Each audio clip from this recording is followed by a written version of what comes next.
جمعہ کا دن ایک بہت ہی بابرکت دن ہے۔ یوم جمعہ کی اہمیت ابتدا ہی سے ہے۔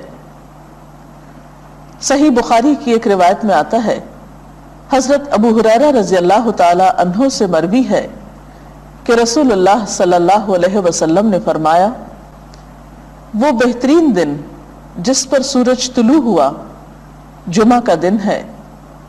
اسی دن حضرت آدم علیہ السلام تخلیق کیے گئے، اسی دن جنت میں داخل کیے گئے اور اسی دن وہاں سے نکالے گئے، اور قیامت واقع نہیں ہوگی مگر جمعہ کے دن۔ تو اس سے پتہ چلتا ہے کہ جمعہ کا دن اسلامی تاریخ میں اہمیت کا حامل ہے۔ اس دن میں سب سے اہم کام جو ہمیں کرنا ہے وہ نماز جمعہ کا اہتمام ہے۔ نماز جمعہ مردوں کے لیے ایک فرض عبادت کی حیثیت رکھتی ہے۔ حضرت جابر رضی اللہ تعالی عنہ سے روایت ہے کہ رسول اللہ صلی اللہ علیہ وسلم نے فرمایا، جو شخص اللہ اور یوم آخرت پر ایمان رکھتا ہو اس پر جمعے کے دن جمعہ پڑھنا فرض ہے، سوائے مریض کے، مسافر کے، عورت، بچے یا غلام کے۔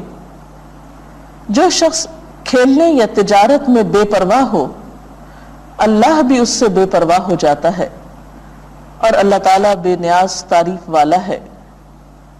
تو اس سے پتہ چلتا ہے کہ جمعہ اپنی نماز جمعہ کے اعتبار سے بہت اہمیت کا حامل ہے، اور سوائے شرعی عذر کے جمعہ کو چھوڑ دینا انسان کے لیے محرومی کا سبب ہے، ایک بہت بڑی خیر سے۔ عام طور پر انسان تجارت اور کھیل کود میں مشغول ہو کر نماز جمعہ سے بے پرواہی برتتا ہے، لیکن ایسا کرنا خود انسان کے اپنے ہی لیے نقصان دہ ہے۔ جمعہ کے دن ایک خاص گھڑی ہوتی ہے جس میں انسان کی دعائیں قبول ہوتی ہیں۔ حضرت ابو ہریرہ رضی اللہ تعالی عنہ سے روایت ہے، رسول اللہ صلی اللہ علیہ وسلم نے جمعے کے دن کا ذکر کیا تو ارشاد فرمایا، اس میں ایک ایسی گھڑی ہے کہ جس مسلمان بندے کو وہ میسر آ جائے اور وہ کھڑا ہوا نماز پڑھ رہا ہو تو وہ اللہ سے جس چیز کا سوال کرتا ہے اللہ تعالیٰ اسے ضرور عطا فرما دیتا ہے۔ اور آپ نے اپنے ہاتھ سے اس گھڑی کے مختصر ہونے کا ارشاد فرمایا کہ وہ بہت لمبا یا طویل وقفہ نہیں ہوتا، طویل وقت نہیں ہوتا، بلکہ وہ ایک مختصر سی گھڑی ہوتی ہے۔ مسلم کی ایک حدیث کے مطابق وہ گھڑی امام کے منبر پر بیٹھنے سے نماز جمعہ کے ختم ہونے تک ہے، اور ترمذی کی حدیث کے مطابق یہ گھڑی عصر سے لے کر سورج غروب ہونے تک تلاش کی جائے۔ اس سے پتہ چلتا ہے کہ یہ دو اوقات خاص طور پر جمعہ کے دن اہم ہیں جن میں اللہ تعالیٰ کا ذکر اور عبادت کی جانی چاہیے۔ نماز جمعہ کے علاوہ کچھ اور کام بھی جمعہ کے دن خاص اہتمام کے ساتھ کیے جانے چاہیے۔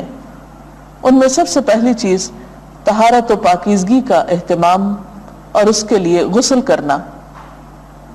حضرت ابو سعید خدری سے روایت ہے کہ رسول اللہ صلی اللہ علیہ وسلم نے فرمایا، جمعے کا غسل ہر بالغ شخص پر واجب ہے، یعنی اس سے اس کی اہمیت کا اندازہ ہوتا ہے۔ حضرت سلمان فارسی کہتے ہیں کہ نبی صلی اللہ علیہ وسلم نے فرمایا کہ جو شخص جمعہ کے دن غسل کرے اور جس قدر اس کے امکان میں ہو طہارت کرے، پھر تیل لگائے یا اپنے گھر کی خوشبو استعمال کرے، اس کے بعد جمعے کے لیے نکلے اور دو آدمیوں کے درمیان میں جو مسجد کے اندر بیٹھے ہوں تفریق نہ کرے، یعنی بیچ میں سے ان کو نہ کاٹے، پھر جس قدر اس کی قسمت میں ہو نماز پڑھے، پھر جس وقت امام خطبہ پڑھنے لگے تو چپ رہے، تو اس کے وہ گناہ جو اس جمعے اور پچھلے جمعے کے درمیان ہوئے بخش دیے جاتے ہیں۔ حضرت اوس بن اوس سے روایت ہے کہ رسول اللہ صلی اللہ علیہ وسلم نے فرمایا، تمہارے دنوں میں سب سے فضیلت والا دن جمعے کا دن ہے، پس تم اس دن مجھ پر کثرت سے درود بھیجا کرو، اس لیے کہ تمہارا درود مجھ پر پیش کیا جاتا ہے۔ اس کے علاوہ سورۃ الکہف پڑھنا۔ آپ صلی اللہ علیہ وسلم نے فرمایا، جو شخص